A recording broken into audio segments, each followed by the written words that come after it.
এরকম মাহফিলে হেসে বসাটা আমাদের জন্য সৌভাগ্য তো নাকি? এরকম মাহফিল হওয়া দরকার আছে।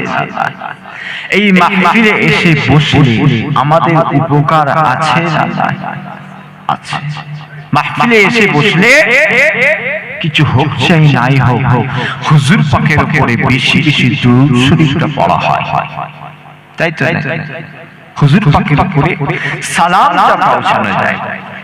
এটা হচ্ছে মাহফিলের গুরুত্ব। মাহফিলে গুরুত্ব। আমার ভাইজানেরা, বাপজানেরা, মাহফিলে এসে বসেছেন, আলোচনা শুনবো বলে নিয়ত করে এসেছেন, তাই তো? ওয়াজ নসিহত হবে, কোরআন হাদিসের আলোচনা হবে, সবাই মিলে একসাথে হুজুর পাকের উপরে সালাম নজরানা পাঠানো হবে, তাই তো? বলেন, এই যে মাহফিলে বসলে এই মাহফিলটা সৌন্দর্যটা কি? এই প্যান্ডেল সৌন্দর্য, শ্রোতা, আলোচক, স্টেজ, বক্স, লাইটিং সৌন্দর্য না। এই মাহফিলের সৌন্দর্য হচ্ছে হুজুর পাকের উপরে দুরূদ সালাম দেয়া। আমি ভুল বললাম? মাহফিলের সৌন্দর্য, তাই তো? প্যান্ডেল তো পুজোর মণ্ডপেও হয়, তাই তো? লাইটিং বিয়ে বাড়িতেও হয়, বক্স গানের ফাংশনেও হয়, স্টেজেও হয়, কিন্তু একসাথে হুজুর পাকের উপরে দুরূদটা কোথায় পড়া হয়? বলে ওয়াজের মজলিসে, তাই তো? আমি ভুল বললাম? ওয়াজের মজলিসে আর হুজুর পাকের উপরে দুরূদ পড়া হয়, একসাথে কত দুরূদ পড়া হয়। যে এই একসাথে সবাই মিলে যে বসেছি, এই সুযোগটা আর কথা হয় মসজিদ আর জলসার মজলিস, তাই? আর কোথাও হয়? চায়ের দোকানে হয় কি? কিন্তু একসাথে কি হুজুর পাকের উপরে দুরূদ শরীফ পড়া হয়? একসাথে গীবত করা হয়, তাই তো? আল্লাহ রাসূল বলেছেন, মান সাল্লা আলাইহি ওয়াহিদাতান সাল্লাল্লাহু আলাইহি আশরা। যে ব্যক্তিটা আমার উপরে একবার দুরূদ পড়বে, সে ব্যক্তিটার উপরে আমার আল্লাহ পাক রব্বুল আলামিন 10টা রাহমাত নাযিল করে দেয়। একটু জোরে বলবেন না? 10টা নাযিল করে দেয়।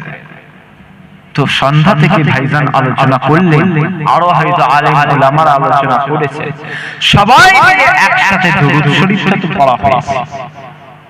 আল্লাহ পাক আপনাকে রাহমাত কিভাবে দেবেন, কিভাবে দয়া করবেন, কিভাবে বরকত নাযিল করবেন, সেটা আপনারা বুঝতে পারবেন।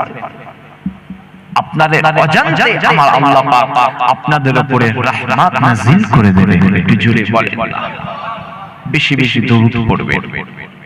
আল্লাহ রাসূল বলেছেন, তিরমিজি শরীফ সহিহ ইবনে হিব্বানের মধ্যে রিওয়ায়াত, আওয়ালান নাস বিয়াউমিল কিয়ামাতি আকসারুহুম আলাইয়া সালাত। যে ব্যক্তিটা আমার উপরে একবার দরুদ পড়ল, যে ব্যক্তিটা আমার উপরে দুনিয়ার জীবনে বেশি বেশি দরুদ পড়ল, সে ব্যক্তিটা আল্লাহ রাসূল বলেছেন, সে ব্যক্তিটা কিয়ামতের ময়দানে আমার কাছাকাছি থাকবে। একটু জোরে বললেন না? শুধু তাই নয়, হাদিস শরীফের মধ্যে এসেছে, ফামান কানা আকসারুহুম আলাইয়া সালাতান কানা আকরাবাহুম মিন মানজিলাতান। যে ব্যক্তিটা দুনিয়ার জীবনে বেশি বেশি দরুদ পড়ল, সে ব্যক্তিটা শুধু কিয়ামতে আমার কাছাকাছি থাকবে না। আওয়ালান নাস ইয়াউমাল কিয়ামা, হে আমার ভাইয়েরা, হে আমার ভাইয়েরা, আওয়ালান নাস যে ব্যক্তিটা দুনিয়ার জীবনে বেশি বেশি আমার উপরে দরুদ পড়লো, সে ব্যক্তিটা কিয়ামতের ময়দানে আমার কাছাকাছি থাকবে। শুধু তাই নয়, ফামান কানা আকতারুহুম আলাইয়া সালাতান কানা আকরাবাহুম মিন্নি মানজিলাতান। যে ব্যক্তিটা হায়াতে থাকাকালীন বেশি বেশি আমার উপরে দরুদ পড়লো, সে ব্যক্তিটা শুধু কিয়ামতের ময়দানে কাছাকাছি থাকবে না। যে ব্যক্তিটা বেশি বেশি দরুদ পড়লো সে ব্যক্তিটা জান্নাতেও আমার কাছাকাছি থাকবে। একটু জোরে বললেন না? দুনিয়াতেও লাভ আর কোথায়? জান্নাতেও লাভ। কিয়ামতে আমার কাছাকাছি, জান্নাতেও মর্যাদায় বেশি। তো বলে বেশি বেশি হুজুর পাকের উপরে দরুদ পড়া দরকার আছে না? না। দরুদটা কার হুকুমে আমরা পড়ি? আল্লাহ পাকের হুকুমে। ইয়া আইয়ুহাল্লাযীনা আমানু সাল্লু আলাইহি ওয়া সাল্লিমু তাসলিমা ইন্নাল্লাহা ওয়া মালাইকাতাহু।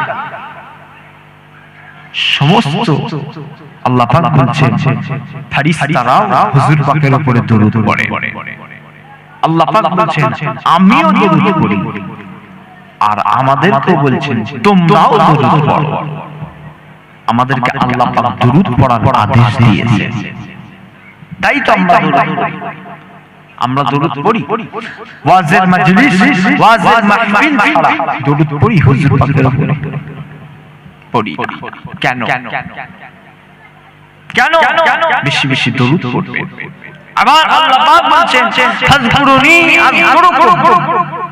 যারা আমাকে স্মরণ করলো আমিও তাদের স্মরণ করি। বলে এই যে দরুদ, আল্লাহুম্মা সাল্লি আলা মুহাম্মাদ সাল্লাল্লাহু আলাইহি ওয়াসাল্লাম, এই যে দরুদ, এই দরুদের মধ্যে আল্লাহ পাকের নাম আছে না নাই? সাল্লাল্লাহ, আল্লাহ পাকের নাম। দরুদ কারো কারো পড়ছে হুজুর পাক আল্লাহুম্মা সাল্লি আলা মুহাম্মাদ, এটা কি দরুদ? এই দরুদের মধ্যে আল্লাহ পাকের নাম আছে না নাই? আছে। একবার যদি আপনি দরুদ পড়েন হুজুর পাককে তো স্মরণ করলেন, তার সাথে সাথে আমার আল্লাহ পাককেও স্মরণ করা হয়। তুই জোরে বলবি তো দরুদ পড়া দরকার আছে না? এই যে আমরা দরুদগুলো পড়ি হুজুর পাকের রওজা মোবারকে যাচ্ছে না? বিশ্বাস রাখে? বিশ্বাস রাখে, কারণ আল্লাহ রাসূল বলছেন আল আম্বিয়া আহইয়া ফি কুবুরিহিম, সমস্ত নবী হচ্ছেন কবরের মধ্যে জিন্দা। ফাইসাল্লু, শুধু জিন্দা নয়, কবরের মধ্যে নামাজও পড়ে।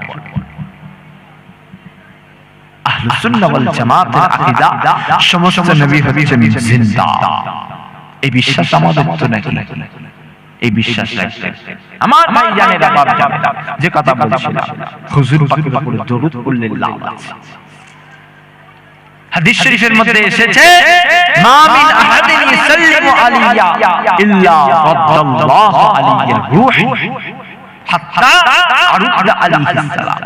আমার শত শত উম্মাহ, আমার শত শত উম্মতিরা যখনই আমার উপরে কেউ সালাম নজরানা পাঠায়, সেটা দূর থেকে হতে পারে, সেটা আমার রওজার কাছে এসেও হতে পারে।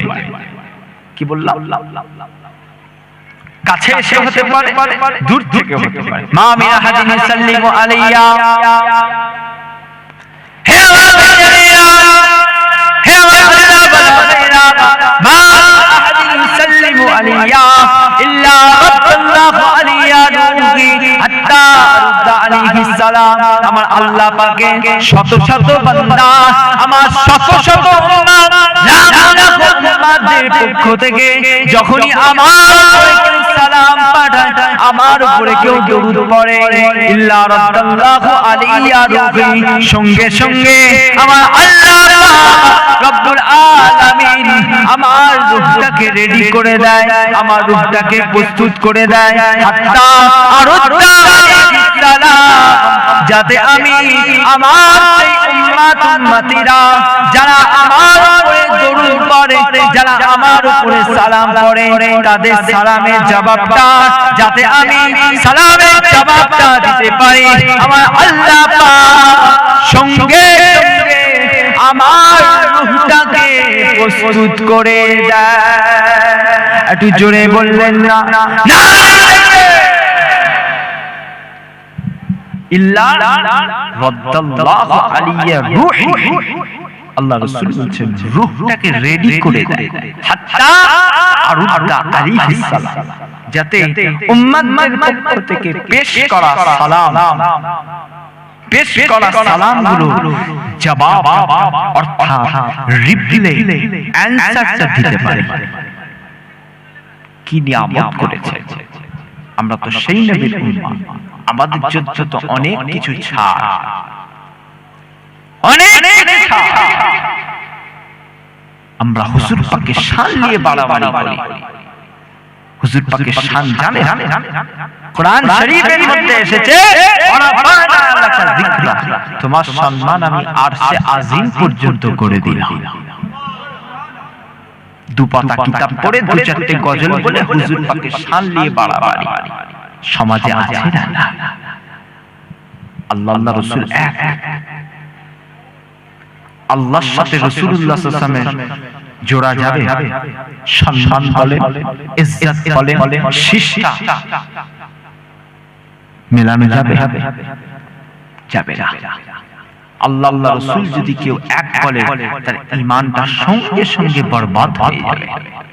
রাসূলুল্লাহ সাল্লাল্লাহু আলাইহি ওয়াসাল্লাম তো আল্লাহ পাকের বান্দা, তাই তো নাকি? হুজুর পাকের শান নিয়ে বাড়াবাড়ি।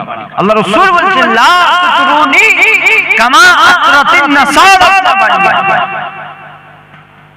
আল্লাহ রাসূল কি বলছেন দেখেন তিরমিজি শরীফের মধ্যে, তোমরা আমার প্রশংসার ব্যাপারে বেশি বাড়াবাড়ি করো না। কামা আতরাতিন নাসারা তাবাইয়া, যেমনটা ঈসা ইবনে মারইয়াম অর্থাৎ মারইয়াম আলাইহিস সালামের ছেলে ঈসা আলাইহিস সালামকে নিয়ে বাড়াবাড়ি করা হয়েছে। ইহুদি নাসারারা বলেছিল ঈসা আলাইহিস সালাম নাকি আল্লাহ পাকের ছেলে। বলেন না নাউযুবিল্লাহ। আল্লাহ রাসূল কেন বললেন প্রশংসার ব্যাপারে বেশি বাড়াবাড়ি করো না? জানে যে প্রশংসা করতে, সম্মান দিতে, ইশক দেখাতে দেখাতে আমার আল্লাহ পাকের সাথে না জুড়ে দেয়। সমাজে হচ্ছে না যে আল্লাহর সাথে জুড়ে দিয়েছে, মানা যাবে? এটা আশিকে রাসূলের কাজ। কোন প্রকৃত আশিকে রাসূল বলতে পারে যে আল্লাহর সাথে রাসূলের মর্যাদাটা পারে? আল্লাহ পাক আলাদা প্ল্যাটফর্ম, হুজুর পাক আলাদা প্ল্যাটফর্ম। একজন সৃষ্টি, একজন স্রষ্টা, তাই তো? একজন সৃষ্টি হয়েছে আর একজন সৃষ্টি করেছে, দুটো এক। যে গাড়ি তৈরি করেছে আর যে গাড়ি চাপছে, দুজন এক। হুজুর পাকের শান নিয়ে বেশি বাড়াবাড়ি নয়। বলে সাহাবায়ে কেরাম যেমন ভালোবেসেছে আমরা পারবো? যে সাহাবারা যেভাবে ভালোবেসেছে আমরা সেভাবে ভালোবাসতে পারবো? এবার তাকবীর।